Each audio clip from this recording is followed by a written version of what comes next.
Hi everyone, welcome to my channel. Good evening, dear parents, teachers and students. నేను ఈ రేపు 31 నుంచి జరగబోయేటువంటి SA1 ఎగ్జామ్స్కి ప్రతి ఒక్క క్లాస్కి అసలు ఎగ్జామ్ ప్యాటర్న్ ఎలా ఉంటుంది, ఎగ్జామ్ పేపర్ ఎలా ఇస్తాడు అంటే బ్లూ ప్రింట్ అనమాట.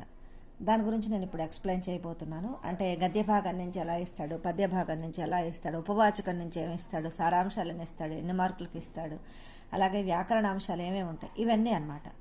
10th క్లాస్ నుంచి బిగిన్ చేస్తున్నాను. 6th క్లాస్ వరకు కూడా చెప్తాను. వీలైతే ఒక వీడియోలో చెప్తాను, లేకపోతే ఒక్కొక్క వీడియోలో చెప్తాను, లెంగ్త్ని బట్టి. మరి లెంగ్త్ ఎక్కువ కాకూడదు కదా, అందుకని అని చెప్పనమాట. మరి లెంగ్త్ ఎక్కువైతే ఒకే వీడియోలో మీరు మొత్తం వినాలన్నా కూడా బోర్గా అనిపిస్తుంది. సో నేను క్లాస్ వైజ్గానే చేస్తున్నాను. ముందు 10th క్లాస్ అనమాట. ఇప్పుడు ఈ బ్లూ ప్రింట్లన్నీ కూడా నేను హిందీ గురించి అనమాట చెప్పేది. చూడండి, ఫస్ట్ సెక్షన్ 1 ఉంటుంది, భాషాకి బాత్ అంటే వ్యాకరణాంశాలు అనమాట. సెక్షన్ 1. ఈ సెక్షన్ 1లో మీకు 12 ప్రశ్నలు ఉంటాయి. ఈ 12 కూడా వ్యాకరణాంశాలకు సంబంధించే ఉంటాయి. 1వ ప్రశ్న చూడండి, తత్సం తద్భవ్ వికల్పం में से सही उत्तर पहचान कर लिखना होगा. అంటే మల్టిపుల్ చాయిస్ ఇస్తాడనమాట. ఆ చాయిస్ నుంచి మనం సెలెక్ట్ చేసుకోవాలి. తత్సం శబ్దు తద్భవ శబ్దం అనమాట. తత్సం ఉంటే తద్భవలో రాయటం, తద్భవలో ఉంటే తత్సంలో రాయటం. తత్సం అంటే సంస్కృత శబ్దాలు, తద్భవ్ అంటే హిందీ శబ్దాలు. ఉదాహరణకి సూర్య సంస్కృత శబ్దము, దానికి హిందీ పదము తద్భవ శబ్దు సూరజ్ అనమాట. అట్లా ఇలా మీరు మీ టెక్స్ట్ బుక్లో నుంచి ప్రిపేర్ అయితే ఈ క్వశ్చన్ని చాలా ఈజీగా రాయొచ్చు అనమాట. 1వ ప్రశ్న అది ఉంటుంది. 2వది క్రియా విశేషం ఏక్ శబ్దమే ఉత్తర లిఖన అని. అంటే ఇక్కడ ఏంటంటే రాయాలన్నమాట, వికల్పంసే కాదు. అంటే దీనికి చాయిస్ కింద మనకి మల్టిపుల్ చాయిస్ ఏమి ఇవ్వడు. క్రియా విశేషణ ఏంటనేది రాయాలన్నమాట. రామ్ తేజ్ దౌడ్తా హై, రాముడు వేగంగా పరిగెత్తుతాడు. పరిగెత్తడం అనేది క్రియ, తేజ్ వేగంగా అనేది క్రియా విశేషణ. కాబట్టి ఆ తేజ్ అని చెప్పి రాయాలన్నమాట. తేజ్ ఏక శబ్దమే. దీనికి 1 మార్కు, ఒక క్వశ్చన్ 1 మార్కు. తర్వాత 3వ ప్రశ్న, సంఖ్య హిందీ అక్షరమే లిఖనా హోగా. ఒక నెంబర్ ఇస్తాడు, దాన్ని హిందీ అక్షరాల్లో రాయాలి. ఉదాహరణకి 1927 ఉందనుకోండి, 1927. అలాగే 1910, 1910, 1884, 1884 అట్లా అనమాట. అలా హిందీ నెంబర్ మామూలుగా నెంబర్ ఇస్తాడు, హిందీలో రాయాలి. తర్వాత 4వది కారక చిహ్నం. కా, కే, కి. ఈ వాక్యాన్ని కారక చిహ్నాలు కా, కే, కీనే కాదు, కా, కే, కి, అలాగే మే, పర్, కేలియే ఇలాంటి పదాలని వికల్పంసే చున్న అంటే మల్టిపుల్ చాయిస్ ఇస్తాడు, దాంట్లో నుంచి సెలెక్ట్ చేసుకోవాలి ఏది కరెక్ట్ అనేది. తర్వాత 5వది సమాస్, నిర్దేశకి అనుసార్ ఇది కూడా మల్టిపుల్ చాయిస్ ఇస్తాడు. ఆ సమాసం ద్వంద్వ సమాస, ద్విగు సమాస, తత్పురుష అనేది మీరు గుర్తుపట్టాలి. ఈ 3 ఎక్కువగా ఇస్తాడు. తర్వాత 6వది వచ్చేసి సంధి విచ్ఛేదనమాట. సూర్యోదయ్ ఉంది, సూర్య ప్లస్ ఉదయ్. అలాగే విద్యార్థి, విద్య ప్లస్ అర్థి, అట్లా అనమాట. అలా సంధి విచ్ఛేద్ నిర్దేశకి అనుసార్ లిఖన అంటే ఆడ ఇచ్చిన పదాన్ని చూసి అక్కడ ఇచ్చినటువంటి పదాన్ని మీరు సంధి విచ్ఛేద్ చేయాలన్నమాట. దీనికి మల్టిపుల్ చాయిస్ ఉండదు. 7వది అనేక శబ్దం కేలియే ఏక శబ్ద్, వాక్యాంశ కే స్థాన్ పర్ ఏక శబ్ద్ లిఖనా హోగా. ఇక్కడ అనేక పదాలు, మన్కో భానేవాల అంటే మనస్సుని ఆకర్షించేది, మన్ భావన్, సావన్ మన్ భావన్ అని చెప్పి మనకు పోయిమ్స్లో వస్తుంది కదా, ఇట్లా అనమాట. అనేక పదాలు ఇచ్చి ఒక పదంలో రాయటం. మన్కో భానేవాలా అని చెప్పి ఉంటుంది అక్కడ. దాన్ని కరెక్ట్గా ఒక పదంలో ఎలా రాయగలుగుతాం, మన్ భావన్ అని చెప్పి రాయగలుగుతాం. అలాంటివి అనమాట. ఉదాహరణ మీకు చెప్తున్నాను. ఈ వ్యాకరణాంశాలు మీకు ఉదాహరణలు చెప్తాను, మిగతావన్నీ ఫాస్ట్గానే అయిపోతుంది. ఇక్కడే కొంచెం మీకు ఎక్స్ప్లెయిన్ చేస్తే కూడా మీకు గుర్తుంటుంది కదా కొన్ని అని చెప్పి చెప్తున్నాను అనమాట. 8వది వచ్చేసి ముహావర. ఒక వాక్యం ఇస్తాడు, ఆ వాక్యంలో ముహావర అంటే జాతీయము లేదా సామెతలు అంటాం కదా తెలుగులో. ఆ సామెతలు, జాతీయాలు వాటిని గుర్తించి ఆ వాక్యంలో ఆ సామెత లేదా జాతీయం ఏంటనేది గుర్తించి దాని అర్థాన్ని రాయాలి. నిర్దేశకి అనుసార్ వికల్పం మేసే లిఖనా హోగా అంటే దీనికి మల్టిపుల్ చాయిస్ ఇస్తాడు, దాన్ని చూసుకొని రాయాలన్నమాట. ఇంకా 9వది వచ్చేసి లింగ్. సూచనాకే అనుసార్ లింగ్ బదల్కర్ లిఖనా హోగా. లింగ్ అంటే స్త్రీలింగ్, పుల్లింగ్. స్త్రీలింగ్లో ఉంటే పుల్లింగ్లో రాయాలి, పుల్లింగ్లో ఉంటే స్త్రీలింగ్లో రాయాలి. అలా రాసినప్పుడు వాక్యం మొత్తం కూడా మారిపోతుంది. ఆ విధంగా రాయాలన్నమాట. ఇప్పుడు 10వది వచ్చేసి వచన్ అనమాట. ఏకవచనంలో ఉంటే బహువచనంలో, బహువచనంలో ఉంటే ఏకవచనంలోకి ఆ వాక్యాన్ని మార్చాలి. ఇది కూడా సూచనాకే అనుసార్ వచన బదులుకర్ లిఖనా హోగా. వాక్యాన్ని మరలా రాయాలి, మల్టిపుల్ ఛాయిస్ అయితే ఏముండదు. ఇంకా 11వది కాల్. భూతకాల, భవిష్యత్ కాల, వర్తమాన కాల నిర్దేశ్ కే అనుసార్ బదల్నా హోగా. ఇక్కడ వర్తమాన కాలంలో ఒక వాక్యం ఇస్తాడు, దానిని భూతకాలంలోకి మార్చమంటే భూతకాలంలోకి, భవిష్యత్ కాలంలోకి మార్చమంటే భవిష్యత్ కాలంలోకి, అలా మార్చి ఆ వాక్యాన్ని మరలా రాయాలి. ఇంకా 12వది శుద్ధ రూపు. నిర్దేశ్ కే అనుసార్ బదల్నా హోగా. ఇది కూడా అశుద్ధ రూపం, కరెక్ట్ సరైనటువంటి రూపం ఏంటనేది అడుగుతారనమాట. అక్కడ అడిగినటువంటి ప్రకారం దాన్ని కరెక్ట్గా ఫామ్ అనేది మనం రాయాల్సి ఉంటుంది. ఇలా ఒక్కొక్క ప్రశ్నకి ఒక్కొక్క మార్కు చొప్పున 12 ప్రశ్నలు ఉంటాయి. ఈ వ్యాకరణానికి సంబంధించి ఫస్ట్ సెక్షన్ 1లో ఈ 12కి సమాధానాలు రాసుకోవాలి. ఇవి కూడా చాలా తేలిగ్గానే ఉంటాయి, కొంచెం జాగ్రత్తగా ఆలోచించి రాసుకుంటే సరిపోతుంది. ఇప్పుడు ఈ సంవత్సరం ఒకటే పేపర్ ఉంటుంది, ఎప్పుడైనా హిందీ ఒకటే పేపర్ ఉంటుంది. మ్యాక్సిమం మార్క్స్ 100 అనమాట. ఇప్పుడు ఇక్కడికి మనకు 12 మార్కులు అయిపోయింది.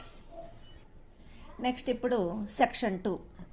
సెక్షన్ 2లో అర్ధగ్రాహ్యత గురించి ఇస్తాడు. మొదటిది సెక్షన్ 1 భాషాకి బాత్ కదా, ఇది అర్ధగ్రాహ్యత అనమాట. 13వ ప్రశ్న, పఠిత గద్యాంశ సే ఏక్ అనుచ్ఛేద్ దియా జాయేగా. అంటే మీ టెక్స్ట్ బుక్లో ఉన్నటువంటి ఒక పారాగ్రాఫ్ ఇవ్వబడుతుంది, దాంట్లో నుంచి ఆ పారాగ్రాఫ్ కింద 5 ప్రశ్నలు ఉంటాయి. ఆ 5 ప్రశ్నలు కూడా ఏముంటాయి? ఉపసర్గ్, ప్రత్యయి, పర్యాయ శబ్ద్, విలోమ్ శబ్ద్, సంజ్ఞ, సర్వనామ్, విశేషణ్, క్రియ. వీటి మీద ప్రశ్నలు ఇస్తాడనమాట. అంటే ఈ వాక్యంలో ప్రత్యయి ఏంటి, అలాగే సంజ్ఞ ఏంటి, విశేషణ ఏంటి, అలాంటివి ఇస్తాడనమాట. అట్లాంటివి 5 ప్రశ్నలు ఇస్తాడు. ఈ 5టికి ఒక్కొక్క మార్కు చొప్పున 5 ప్రశ్నలు, ఒక్కొక్క మార్కు చొప్పున 5 ఒకట్ల 5 మార్కులు ఉంటాయి. తర్వాత 14వ ప్రశ్న ఏంటంటే, పఠిత పద్యభాగ్ సే ఏక్ పద్యాంశ్ దియా జాయేగా. మీరు చదివినటువంటి మీ టెక్స్ట్ బుక్లో నుంచి, మీకు SA1 సిలబస్లో నుంచి ఒక పద్యాన్ని ఇస్తాడు. ఆ పద్యాన్ని మీరు చదివినటువంటిది పద్యాన్ని ఇస్తాడు. ఆ పద్యాన్ని కింద 5 ప్రశ్నలు ఇస్తాడనమాట. దీంట్లో మీరు చదివినటువంటి ఆ పద్యం ఏ పాఠంలో, అదే ఏ కవితా పాఠ్ సే లియా గయా హై, కిస్ కవితా పాఠ్ సే లియా గయా హై, కవి కా నామ్ క్యా హై, ఇలాంటివి కూడా అడగొచ్చు. కాబట్టి మీరు ప్రతి పాఠానికి కూడా లేఖక్ కా నామ్, కవిత అయితే కవి కా నామ్ మీరు నేర్చుకోండి. అలాగే పాఠం పేరు కూడా తప్పులు లేకుండా రాయాలి. ఇవి కూడా 5 ప్రశ్నలు ఇస్తాడు. 5 ప్రశ్నలు ఒక్కొక్క మార్కు చొప్పున 5 మార్కులు. ఇంకా 15వ ప్రశ్న వచ్చేసి, పఠిత గద్య భాగ్ సే ఏక్ గద్యాంశ దియా జాయ్. పఠిత కాదు, ఇది అపఠిత్. అపఠిత్ అంటే మీరు చదవనటువంటిది, అంటే మీ ఇప్పుడున్నటువంటి మీ సిలబస్లో అది. 15వది అపఠిత్. ఇక్కడ పొరపాటు పడిందని చెప్పా కదా. గద్య భాగంలో నుంచి ఒక పారాగ్రాఫ్ ఇవ్వబడుతుంది. ఆ పారాగ్రాఫ్లో నుంచి 5 ప్రశ్నలు ఇస్తాడు. దీనికి ఒక్కొక్క వాక్యంలో సమాధానం రాయాలి. అవి దీని నుంచి కూడా మీరు చదవనట్టు దాని నుంచి మీకు కొన్ని ప్రశ్నలు 5 ప్రశ్నలు ఇస్తాడనమాట. 5 ప్రశ్నలకి 5 మార్కులు. అలాగే అపఠిత గద్య భాగ్సే అంటే మీకు చదవనటువంటి గద్య భాగం నుంచి ఒక పారాగ్రాఫ్ ఇచ్చి దాని నుంచి 2 గద్యాన్ని ఇచ్చాడు. ఇక్కడ తప్పు పడింది అనమాట. ఒకటి పద్యం, ఒకటి గద్యం అనమాట. ఇచ్చి దాని కింద కొన్ని ప్రశ్నలు ఇస్తాడనమాట. బహువికల్పి అన్నాడు చూసారా, అంటే మల్టిపుల్ చాయిస్ ఇస్తాడు, మీరు సెలెక్ట్ చేసుకోవటం దాంట్లో నుంచి. ఇది ఈజీగానే ఉంటుంది. 5 ప్రశ్నలు ఒక్కొక్క మార్కు చొప్పున 5 మార్కులు. ఈ 20 మార్కులు కూడా మీరు చాలా ఈజీగా తెచ్చుకోవచ్చు. ఎందుకనంటే ఈ చదవనటువంటి మీ క్లాస్లో లేనటువంటి పారాగ్రాఫు లేదా పద్యానికి సంబంధించి ఎలా ఇస్తాడంటే మీకు మల్టిపుల్ చాయిస్ ఇస్తాడు, కాబట్టి ఇది ఈజీగానే ఉంటుంది. అలాగే ఈ చదివినవి కూడా మీరు ఆల్రెడీ మీకు చదివి ఐడియా ఉంటుంది కాబట్టి ఇది కూడా తేలిగ్గానే ఉంటుంది. 20 మార్కులకి 20 మీరు చాలా ఈజీగా తెచ్చుకోవచ్చు, కొంచెం జాగ్రత్తగా ప్రిపేర్ అయ్యి రాస్తే. ఇంకా సెక్షన్ 3 అభివ్యక్తి. ఈ సెక్షన్ 3లో వచ్చేసి 2 ప్రశ్నలు ఉంటాయన్నమాట. 17వ ప్రశ్న ఏంటంటే, అది పాఠ్య పుస్తకకే పద్య భాగ్ సే కిసి ఏక్ కవి కా జీవన్ పరిచయ పూఛా జాయేగా.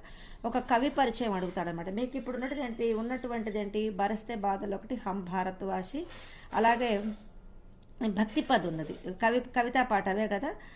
ఆ భక్తిపద్లో మీరాబాయి రైదాస్ ఉన్నది, అలాగే బరస్తే బాధలు వచ్చేసి సుమిత్రానందన పంత్, హమ్ భారత్వాసి ఆర్పి నిశంక్. వీళ్ళ గురించి తెలుసుకుంటే వీళ్ళలో ఒక కవి పరిచయం మీరు రాయాల్సి ఉంటుంది అనమాట. అది ఒక క్వశ్చన్ 4 మార్కులకు ఉంటుంది. 4 మార్కులు అనమాట దానికి. అలాగే పాఠ్య పుస్తక के गद्य भाग से किसी एक लेखक का जीवन परिचय पूछा जाएगा. అలాగే గద్య భాగం నుంచి కూడా అంటే మీకు ఈద్గాహ్ ఉంది గద్య భాగం నుంచి అంతర్రాష్ట్రీయ స్థాయి పర్ హిందీకి లేఖక పరిచయం లేదు. ఈద్గాహ్ వచ్చేసి ప్రేమ్చంద్ గురించి అడగొచ్చు.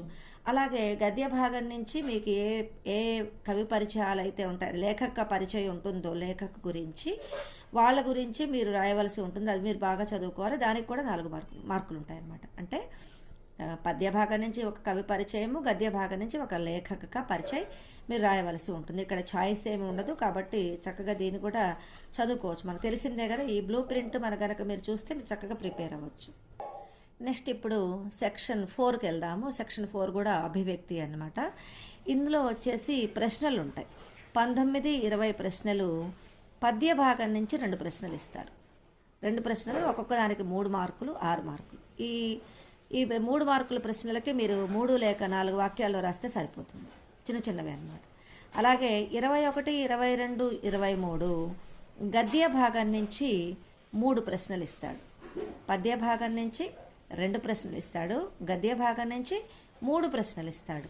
3 ప్రశ్నలకి ఒక్కొక్క దానికి మళ్ళీ 3 మార్కులే. 3 3 9 మార్కులు. ఇది కూడా అంతే, 3 లేక 4 వాక్యాలు. అలాగే 24వ ప్రశ్న, 25వ ప్రశ్న, 26వ ప్రశ్న ఉపవాచకం నుంచి ఇవ్వబడతాయి ప్రశ్నలు. మీకు ఉపవాచకం ఉంది కదా, మీకు ఉపవాచకము శాంతికి రాహమే అపనే స్కూల్కో ఏక ఉపహార్. ఈ 2 ఉపవాచకాల్లో నుంచి మీకు 3 ప్రశ్నలు ఇవ్వబడతాయి.